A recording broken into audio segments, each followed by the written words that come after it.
నమస్తే. 'యాత్ర 2' రిలీజ్ అయ్యింది. దాని మీద ఒక విమర్శ ఉంది. ఏంటంటే అచ్చెన్నాయుడు నాయుడు ఒక కామెంట్ చేశారు. ఆ సినిమా రిలీజ్ ఉండడం వల్ల ఇప్పుడు అసెంబ్లీ సమావేశాలని వాయిదా వేయించారు అని చెప్పేసి కామెంట్ చేశారు. అలాగే దీనిపైన కొన్ని విమర్శలు కూడా వస్తున్నాయి. అంటే వైసీపీకి సపోర్ట్గా ఉంది అని చెప్పేసి. సో దీని గురించి మనతో మాట్లాడడానికి జగదేవ్ గారు ఉన్నారు. ఆయన అడిగి తెలుసుకుందాం. నమస్తే సార్. నమస్తే అండి. సార్, ఇప్పుడు 'యాత్ర 2' రిలీజ్ అయ్యింది. వైసీపీకి సపోర్ట్గా ఉంది అని చెప్పి అందరికి తెలిసిన విషయమే. కానీ ఇప్పుడు ఒక కమెంట్ ఏంటంటే అచ్చెన్నాయుడు గారు అంటున్నారు, అసెంబ్లీ సమావేశాలే ఏకంగా ఆపేశారు, వాయిదా వేయించారు అని చెప్పేసి. దీన్ని మనం ఎలా చూడొచ్చు అంటారు? అంటే యాక్చువల్ 'యాత్ర 2' కాన్సెప్ట్ ఏంటంటే ఓన్లీ యాత్ర మమ్ముట్టి గారు యాక్ట్ చేశారు. అది రాజశేఖర రెడ్డి గారు ఎలా పాదయాత్ర చేశారు పీసీసీ చీఫ్గా ఉండేటప్పుడు, దాన్ని గవర్నమెంట్ ఫామ్ అయ్యే వరకు ఎలా తీసుకొచ్చారు, ఏ అంశాల మీద ఆయన రియలైజ్ అయ్యి అవి ప్రభుత్వ పథకాల కింద లేదంటే ఈ గ్యారంటీల కింద మేనిఫెస్టోలో ఎలాగ ఇన్వాల్వ్ చేశారనేది ఆ స్టోరీ. అది అందరూ చూసాము. ఓకే. ఇప్పుడు 'యాత్ర 2' ఏంటంటే జేవా తమిళ హీరో ఆయన చేస్తున్నారు మెయిన్ లీడ్ రోల్. సో అది క్లియర్గా సన్ ఆఫ్ యాత్ర. 'యాత్ర 2' అనేది సన్ ఆఫ్ యాత్ర, అంటే రాజశేఖర రెడ్డి గారి అబ్బాయి జగన్మోహన్ రెడ్డి గారు అని క్లియర్ కట్గా అర్థమవుతుంది.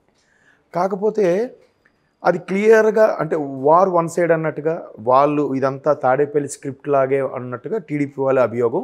అది మనకి ట్రైలర్ చూసినా కూడా అదే అనిపిస్తుంది.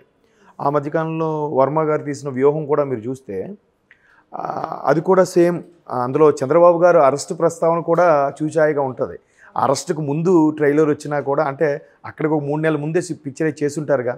అంటే ఎంత ప్లాన్డ్గా వైసీపీ వాళ్ళు చేస్తున్నారనేది క్లియర్ కట్గా అర్థమవుతుంది. అందులో కానీ ఇందులో కానీ లోపం ఏంటంటే షర్మిలా గారి క్యారెక్టర్ కానీ విజయం గారి క్యారెక్టర్ కానీ ఎలివేట్ చేసినట్టు ఎక్కడ మనం చూడలేదు.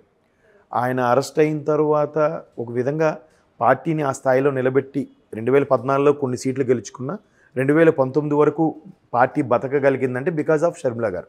ఎవరు అవునన్నా కాదన్నా. ఎందుకంటే ఆవిడ అసలు రాజకీయ నేపథ్యం ఉన్న కుటుంబము కానీ రాజకీయాలతో సంబంధం లేకుండా పెరిగారు ఆవిడ.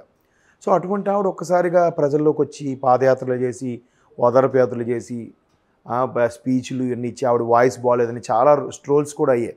అయినా అవన్నీ పట్టించుకోకుండా ఆవిడ ఒక పార్టీ నిలబెట్టే స్థాయిలో తీసుకొచ్చారు. బట్ 'యాత్ర 2'లో కూడా ఆవిడ అంశం ఎక్కడా లేదు. మీరు ట్రైలర్లో చూస్తే అఫ్కోర్స్ ఇవాళ రిలీజు.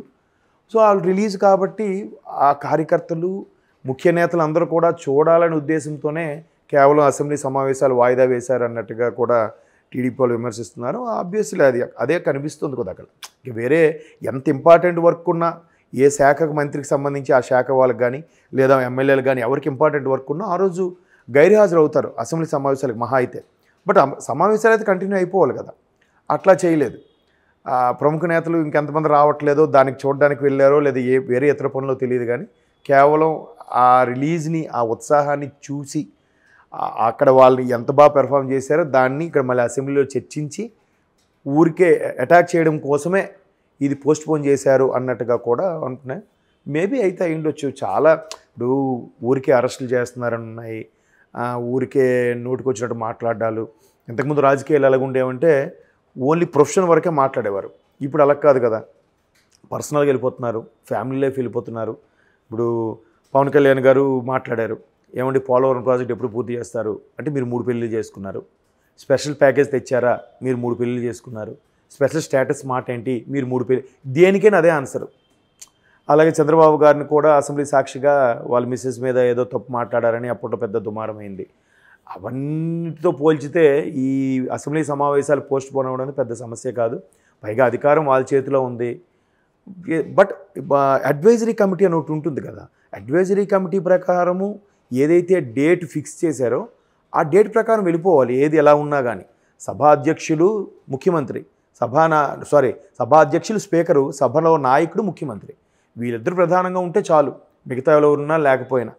కొన్నిసార్లు ముఖ్యమంత్రి గైర్హాజరయ్యి కూడా గవర్నర్స్ ప్రసంగంతో ప్రారంభమైపోయిన సమావేశాలు చాలా ఉన్నాయి, అత్యంత ఇంపార్టెంట్ ఇష్యూస్ ఉన్నప్పుడు.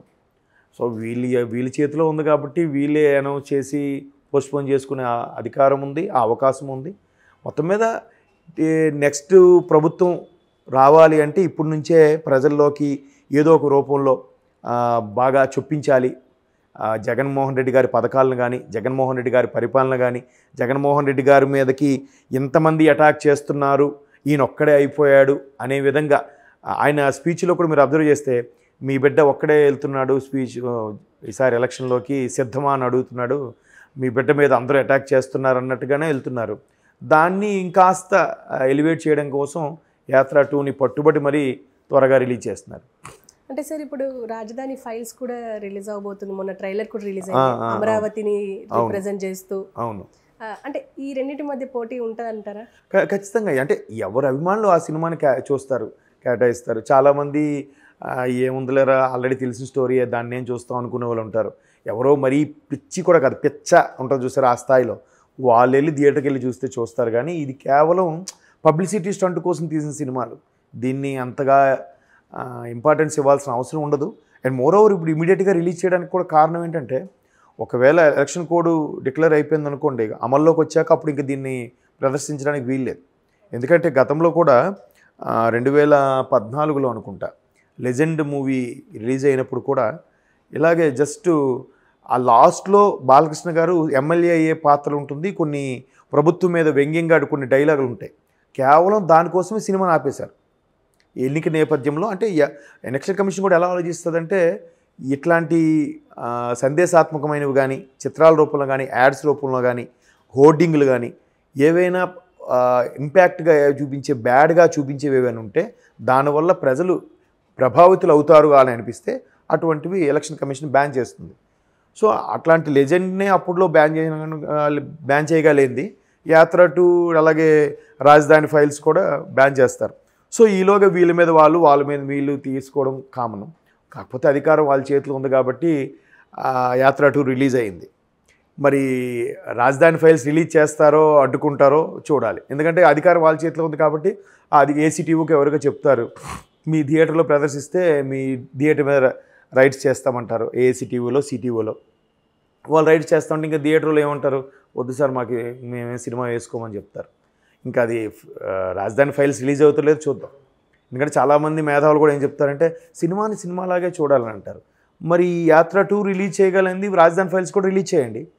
అక్కడ చేసేసరికి మళ్ళీ అడ్డంకులన్నీ వస్తాయి, పోలీస్ యంత్రాంగం ఇబ్బంది పడుతుంది, మళ్ళీ వాళ్ళు బారికేడ్లు పెట్టి ఆపేస్తారు, చాలా జరుగుతాయి. అంటే గవర్నమెంట్ ఎవరి చేతులు ఉంటే వాళ్ళకి ఫేవర్గా ఉండడం అనేది చూస్తున్నాం.